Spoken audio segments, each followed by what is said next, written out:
Hey guys, it's Vat Benji here, and today we're going to be talking about the new episode, the premiere of Supernatural. Okay, I'm going to be trying to break down the key parts, and I'm going to be trying to explain the episode as much as possible.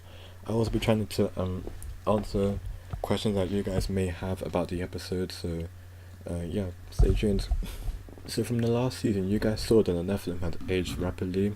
Like within a minute of his birth, he was a teenager and was able to speak complete English. The writers did this for a reason, obviously, because they can't have a baby in the show. And when he's such a big character for the show, we're gonna want to hear more from him, like more of things he has to say, things he has to explain, and things he wants to. So yeah, we are gonna have to just hear him talk more.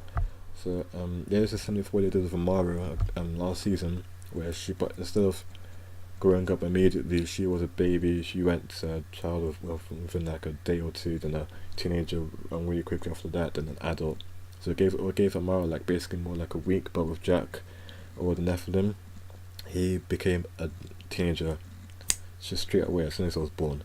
Okay, so yeah, the show also obviously gave a reason for why this happened. They say that Kelly told him that he had to grow up immediately, and he had to grow up into a teenager as soon as possible because this world wasn't suitable. It wasn't it's too dangerous for a baby. So yeah, the Nephilim is desperate to find his father, which wouldn't be great because both of them together could basically end all life as the supernatural world basically knows it. So that's not good. However, it turns out that later in the episode you find out that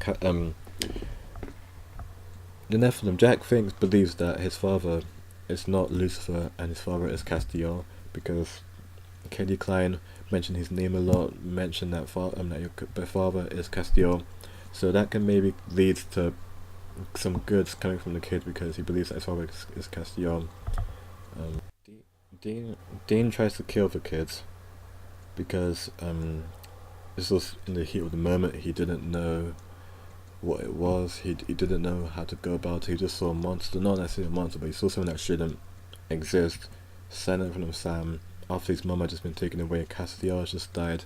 Crowley has just died. Everything is just falling down right in front of Dean. He just goes out on instinct and shoots the Nephilim. This also doesn't really do much as he's the son of Satan and an angel, and a gun has never done anything against anything they've basically ever faced before. So yeah, that wasn't the most smartest idea. After this, we kind of see the kind of powers that Jack has, because Jack has the power to. What we see is that Jack releases some kind of energy that throws Sam and Dean against the wall, and it looks pretty painful. So if he can do that, I wonder what else he can do throughout the rest of the season. Halfway through the episode, we see a kind of heart-to-heart between Sam and Jack, as Jack explains that he's sorry for causing a lot of destruction, and this is where Jack explains how he can speak and how he knows who his mother is and why he thinks Castiel is his father, and so on. I like that moment because it kind of gave us more of an opportunity to learn more about Jack and make our own judgments on him. I know some of you might think that he's a bad guy, and some of you might think that he's good. Me personally, I genuinely think that he wants to help, and he doesn't want to hurt anyone. As his mother told him, this is what the writers want. I think that he wants to make our own decisions on what we think Jack is like, whether he's genuinely gonna follow in his father's footsteps, or if he's gonna help Sam and Dean, which is, I don't know, depending on what you want. We're gonna find out later in the season, I guess. So yeah. Now, this wouldn't be much for a Supernatural episode without a 20-minute problem slash fight scene, and this time it would be the angels. I think most of you remember that girl that was talking to Dean by his car was either an angel or a demon. So when the angels get to the station, Jack starts to feel pain, and this is because his half angel can hear angel radio, which for some reason causes him pain and distress. The angels say something about wanting Jack because he can do almost anything, which makes me think that they have a plan that they want him to execute for them. Can I just say, by the way, the scene where Jack is in pain and hears Angel Radio is actually really good. Like the actor, and I think his name is Alexander something. He was really good in that scene. I'm not really sure if I like the actor that much, but in that scene he did a good job. So kudos to him. Anyways, she loses this fight. Of course, she's against the Winchester, so who would expect anything else? She loses the fight, and she says that if the angels can't have this Nephilim, then nobody can. And then she takes the angel blade and stabs him right in the heart. Okay, now this is where things get weird. Okay, Jack just simply takes the angel blade and pulls it out of his heart, like nothing happened to him. He just takes it out, pain free, and just looks at it. And I think even he's confused. He says something like, "It didn't hurt me," or something like that. I think because he's even confused with what happened. He doesn't understand why he didn't die in that moment.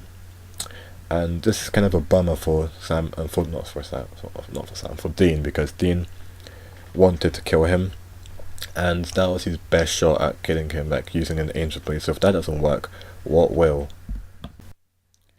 We also get to see a soft side to Dean Winchester, because in this scene, as you're seeing here, he goes to the back of the little restaurant shack that Sam went into to ask about Jack, and he starts praying to God, asking him to bring back everyone he lost in the last season. So Cass, Crowley, his mum. Okay, his mum is not necessarily dead. We'll get to her in a minute, but his mum's not necessarily dead. But Crowley and Castiel are. I mean, Castiel's dead until further notice, and until this supernatural. The writers bring him back because that has to happen. That will happen. Okay, I have faith. Please bring back Cass. Okay, hashtag bring back Cass. Okay, speaking of Cass, by the way, sorry, this scene was really nice to see. We got to see like a soft side of him, so that was good. Speaking of Cass and Mary, Mary is trying to escape the other world. She's with Lucifer, trying to run away from Lucifer, but it's very difficult running away from an angel, as Lucifer can fly. Lucifer doesn't kill her for some reason. Lucifer says in the episode that she can prove useful to him and maybe helping him in his escape from this world. So we'll see. We'll have to wait until later in the episode to see how she is useful to Lucifer. Anyways, guys, that's all I have as a review for the premiere of Supernatural Season 13. What did you guys think? And did I answer all your questions? If I didn't, then comment down below any of your questions about the episodes, and I will be sure to answer them, because I want to be making great videos for you guys. Okay, I'll be trying to upload more Supernatural and other shows, so just comment down what I could do better if you like this video, if you like this review, and comment other shows you would like me to review. You should be keeping a lookout for promo breakdown for season 13 episode 2, because I'll be breaking down the promo of that episode. So anyways, guys, if you enjoyed the video, please give it a thumbs up and subscribe. It's been that Benja, and yeah guys, keep binging. Swag.